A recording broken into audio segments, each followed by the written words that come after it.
గౌరవ అధ్యక్షుల వారికి హృదయపూర్వక నమస్కారం. నాకు మాట్లాడే అవకాశం ఇచ్చినందుకు గౌరవ ముఖ్యమంత్రి గారికి మీకు హృదయపూర్వక నమస్కారం.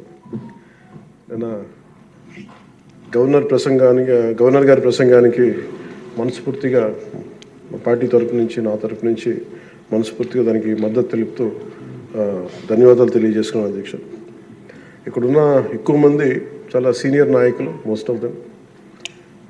నాకు ఇలాంటి సెషన్స్ ఎలా ఉంటాయో నాకు తెలియదు. ఫస్ట్ టైం నేను అంటే గొడవ ఎలా ఉంటుంది అసెంబ్లీలో నాకు తెలియదు.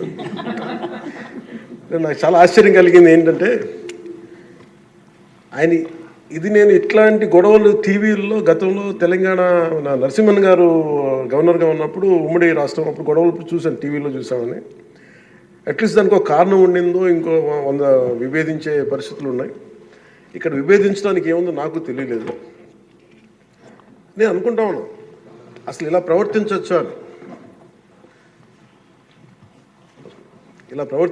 ఇలా చేయొచ్చా అని. అంటే ఇది leaders should lead by example కదా. రాష్ట్రానికి ప్రథమ పౌరులైన గవర్నర్ గారు ఇలా ఈ స్థాయిలో ఉండి ఆయన మర్యాదపూర్వకంగా వచ్చి మన బడ్జెట్, మన రాష్ట్ర విధానాలని ఆయన ప్రవేశపెట్టి మాట్లాడుతూ ఉంటే గౌరవించే విధానం ఇదేనా అని అనిపించింది. సో నేను మనోహర్ గారితో మాట్లాడుతాను, మా సహచరులను, మన సివిల్ సప్లైస్ మినిస్టర్ గారితో. నా రూల్ బుక్ మేమిద్దరు మాట్లాడుకుంటే rules of procedure and conduct of business in Andhra Pradesh legislative assembly ఏంటి సార్ ఇలాగే మాట్లాడేస్తారంటే దాంట్లో చూపించాను. చాప్టర్ 5లో when the House assembles under Article 175 or 176 of the Constitution, every member shall maintain the dignity and the solemnity of the occasion before, during or after the Governor's address and shall not obstruct or interrupt the address in any manner. Maintenance of dignity and solemnity at Governor's address అనేది చాలా స్పష్టంగా ఈ rule బుక్లో ఉంటే మనమే రూల్స్ని implement చేయాల్సిన వాళ్ళం. వారికి సంఖ్యాబలం ఉందా లేదా పక్కన పెడితే every member of this house has a responsibility to follow the rules. మనమే కనుక ఆ రూల్స్ని బ్రేక్ చేస్తే ఇంక మన ప్రజలకి కానీ చూసే వాళ్ళకి ఏం చెప్తాం. నాకు చాలా కాలం క్రితం నేను అప్పుడప్పుడు మనోహర్ గారిని అడుగుతూ ఉంటాను, సార్ అసెంబ్లీలో ఇక్కడ ఏమి గొడవలు జరిగినా ఎందుకు కేసులు పడవని. ఇక్కడ ఏమి మీకు కొట్టుకో, ఇది నాకు చాలా కామన్ మ్యాన్ ఒక ఇష్యూ, ఒక ఇంక్విజిటివ్నెస్. అండ్ నాకు పార్లమెంట్లో గొడవ జరిగినప్పుడు ఏమి ఏంటి ఇబ్బంది పెట్టేస్తారు ఏంటంటే ఇక్కడ అవేమి ఉండవు, ఇక్కడ ఇట్స్ ఫ్రీ ఫర్ ఆల్ అన్నట్టుగా మాట్లాడితే then we have more responsibility. మన మీద రూల్స్ పెట్టలేదు అంటే ఏం కేసులు పెట్టమండి. ఇదే కనుక నిన్న వాళ్ళు చేసిన గొడవే కనుక గవర్నర్ గారి మీద ఆయన సుప్రీంకోర్టు జస్టిస్గా ఉన్నప్పుడు ధైర్యం చేయగలరా, కళ్ళల్లో చూడగలరా?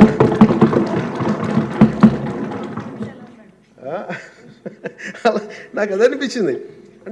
అంటే గౌరవించాల్సింది పోయి ఈ విధానం ఏంటనిపించింది. నిన్న టీవీ వాళ్ళని అడిగారు, మీరు వీళ్ళు వైసీపీ నాయకులు ఇలా మాట్లాడారు కదా, మీ ఇదేంటి అని. YCP synonym for ruckus. అంటే గొడవకు కానీ బూతులు కానీ వాళ్ళు పర్యాయ పదం అయిపోయారు. అంటే నిన్న చూసిన గొడవ జరిగిన తర్వాత నాకు నిజంగా అనిపించింది, గౌరవ ముఖ్యమంత్రి గారు అన్ని సంవత్సరాలు వాళ్ళు ఎలాగా వాళ్ళని తట్టుగా నిలబడ్డారు, ఆయనకి హ్యాట్స్ ఆఫ్ తెలియజేస్తాడు. అది ఎంత గట్స్ ఉండాలి, ఎంత దమ్ము ఉండాలి, ఎంత ధైర్యం ఉండాలి. అలాగే నాకు నిన్న గొడవలు జరుగుతుంటే నాకు అనిపించింది, నాకు ఇవే గుర్తొచ్చినాయి అధ్యక్ష. వాళ్ళు ఎప్పుడైతే పేపర్లు విసిరేసి అక్కడ దాకా వచ్చారో నాకు గుర్తొచ్చింది వివేకానంద రెడ్డి గారి హత్య గుర్తొచ్చింది. అంటే వాళ్ళ విధ్వంస విధానం చూశారు. అలాగే ప్రజావేదికని కూల్చిన విధానాన్ని గుర్తొచ్చింది అధ్యక్ష. 200 పైచిలకు ఆలయాలని విధ్వంసం గుర్తొచ్చింది అధ్యక్ష. డాక్టర్ సుధాకర్ గారు చనిపోయిన విధానం గుర్తొచ్చింది అధ్యక్ష. జంగారెడ్డి కల్తీ సారాలో చనిపోయిన చావులు గుర్తొచ్చినాయి అధ్యక్ష. సుప్రీంకోర్టు జడ్జిలతో లెటర్ రాసిన విధానం గుర్తొచ్చింది అధ్యక్ష. వాళ్ళు చేసిన గొడవకి మన హైకోర్టు, ఆంధ్రప్రదేశ్ హైకోర్టు జడ్జెస్ని సోషల్ మీడియాలో బూతులు తిట్టిన విధానం గుర్తొచ్చింది అధ్యక్ష. సోషల్ మీడియా అబ్యూస్ గుర్తొచ్చింది అధ్యక్ష. పత్రికాధిపతులపై దాడులు గుర్తొచ్చినాయి అధ్యక్ష.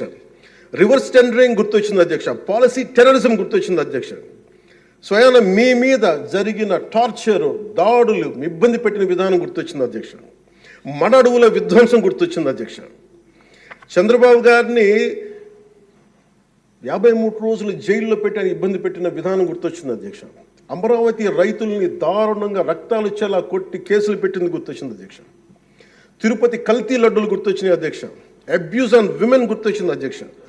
మన కళ్ళ ముందు వీళ్ళు విధ్వంసం తెలియజేస్తూ ఉన్నారు. వీళ్ళు ఈ స్థాయిలో ఇక్కడ ప్రవర్తిస్తే దానికి సంబంధించి బయట ఇట్లాంటి గొడవలు జరుగుతాయి అధ్యక్ష. ఇది మారాలి అని చెప్పి మనం మాట్లాడితే ప్రజలు మనకి ఈ రోజున ఇంత అత్యధిక బలంతో మనల్ని ఇక్కడ నుంచోబెట్టారు అధ్యక్ష, ఇక్కడ కూర్చోబెట్టారు మనందరినీ.